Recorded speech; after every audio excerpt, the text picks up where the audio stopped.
Hello YouTube, it's the Utopian Buddha. Today I want to examine the relationship between suffering and selfishness, right?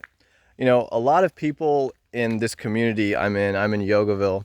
I find that the more they focus on themselves, the more they suffer, right? Like when you're thinking about yourself and you're constantly focused on yourself, it creates this like black hole vortex thing where you kind of cave in. You stop looking outwards. Like outwards is connection, right? You stop connecting with reality and you turn inwards, and it kind of creates this sense of separation and isolation. And unity is where the love is, where the bliss is.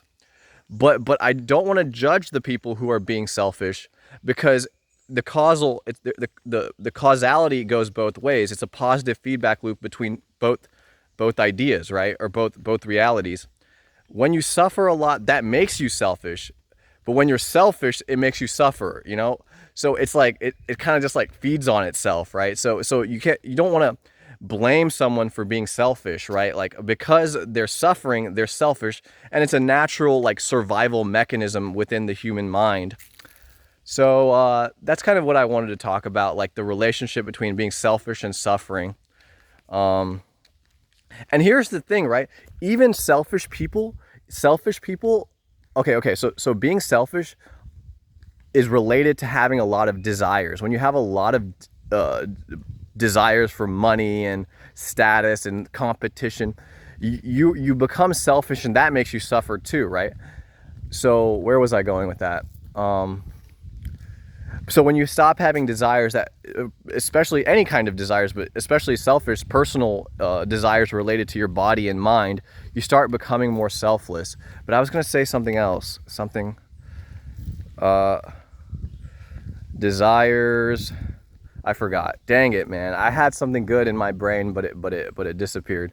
So just bear with me. Just give me a few seconds. I'm gonna remember. So selfish, suffering, desire brings you in, it makes you self. Oh yeah, here it is.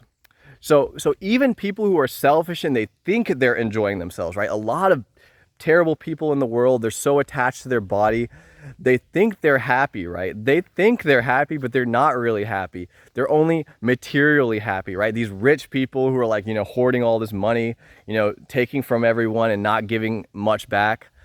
They think they're happy on their yachts and their fancy vacations and stuff.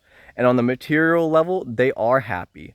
But the deepest thing is that isolation, that selfishness, that separation leads to a lesser form of happiness. And if they actually like opened themselves up and expanded and connected to reality and other people and nature, then they would experience spiritual happiness, the really good, juicy happiness, right?